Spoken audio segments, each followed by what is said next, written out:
What's up, good people? Mark Holmes here, and as always, I want to say thank you all for watching, commenting, subscribing, and being part of the Joe Boo Sports Report. Without you guys, as well as you ladies, you know that this literally does not work.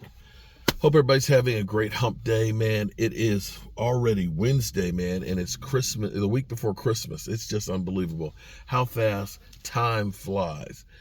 I saw this tweet last night. Or what do you call them tweets now? What do you call them? X's? I don't even know. It's no longer Twitter, so it used to be a tweet. Okay. I don't know what you actually call them now. Leave in the comment. I don't know. I actually don't know, but I saw a tweet or an X or whatever it is last night from an Eagle person. Okay. Now, there's a couple of things about this tweet that I find actually kind of funny. First thing, if the Eagles win the next 3 games, they win the division flat out. And there's nothing that the Cowboys can do about that. So, if you are a fan, you should be looking at this and saying, yeah, we're going to win the next 3 games and we're going to be fine. But they didn't. So in their mind, they must be worried that they're going to lose another game. They've got 2 against the Giants and 1 against the Cardinals. And these are bad teams. Sorry, Pizzle, your team's a bad team. Although they are better with Tommy DeVito. But here's where it gets to be funny. Because Eagle fans are assuming that they're going to be the number 5 seed.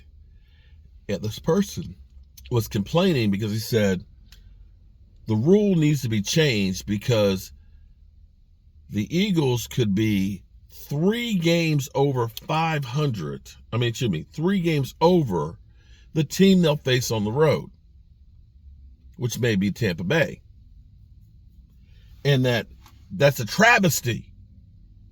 Oh my God. Wait a minute. How is that fair? They're being so mean to us. We need to change the rules. Because we could have a 12-5 season and have to go play against a team that might be 9-8. They're so mean. It's so unfair.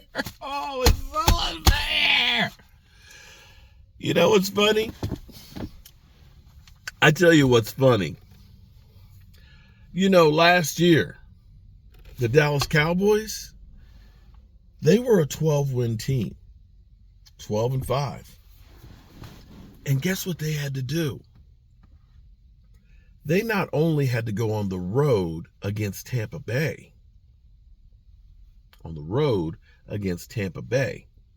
who I think they had a 9-8 season. I might be wrong in that, but I think it was a 9-8 season.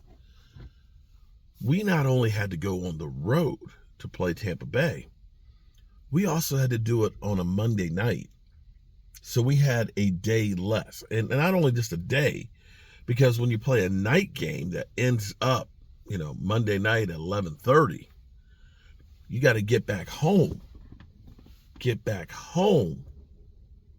That night, which means you're getting back at 4 or 5 in the morning on Tuesday.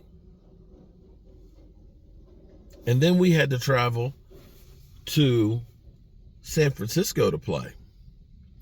I don't remember you Eagle fans talking about how unfair that was to the Cowboys. Y'all don't remember that? The Dallas Cowboys played the first Monday night playoff game on the road in Tampa after being a 12-5 team. I don't want to hear you Eagles crying if that ends up being the case. Nobody, and I mean nobody, gave a rat's ass about what happens to the Cowboys. And it's so funny to me how much you guys whine and cry about how bad you're being treated. How unfair it is. It's so unfair. They're missing calls. The referee screwed us.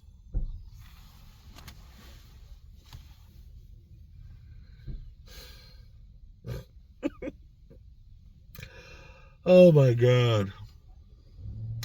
Y'all even whined about the penalty on Kelsey, who clearly moved the ball a half yard forward. Why are they calling that? Y'all funny. Y'all are funny. But here's where you know things are bad in Philly land right now. The New York Giants, who paid their quarterback $40 million, Daniel Jones, only have him throw two TD passes and 6 interceptions on the season before getting hurt. They bring in a guy named Tommy DeVito, who's living at home with his mama. Talks about chicken cutlets, not steak, chicken cutlets. And that she still does his laundry, and makes up his bed.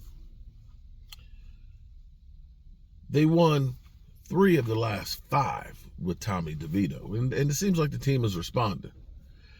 And it's word out here this morning that because they actually beat Green Bay, that he was supposed to be doing an appearance at a pizza place, right? Pizza shop. Autograph signing for 2 hours. Meet and greet. And that originally it was going to be $10,000. But because they started winning, the appearance fee, they wanted to charge $20,000 instead. And so the local mom and pop pizza place said, sorry, people, we were going to do this, but, we thought it was going to be $10,000 going for Tommy DeVito. But since he's winning now, it's going to go to 20, and we can't afford that. But Tommy DeVito decided to do it for the 10, shows up, and all is good. But here's how crazy it is and how much it's fallen. You got Eagles people thinking that this is deja vu, that this is Carson Wentz all over. Because you remember Carson Wentz, he had a Hall of Fame pedigree. He was, the best quarterback in the league for those 13 games until he got hurt. Hurt his knee. Now, we've been looking at Jalen Hurts playing with a hurt knee for most of the season. And now, all of a sudden, it seems like with him leading the NFL, or tied for the lead of the NFL, in give-ups, turnovers, they now say he's the new Carson Wentz. To make it even worse, Cop Pizzle, somebody's had nothing to cheer about, and I mean nothing to cheer about. He's even calling out Philly 500. He wants to get the belt back. Yeah, it's getting bad in Philly right now. It's getting really, really bad. But all of this whining and everybody's so mean to you. we might have a 3-game better season than Tampa Bay, and we gotta play them on the road. We did it last year, so man up. Just man up, okay? All right, good people. Hope you're getting over the hump day and everything else. I'll see y'all later.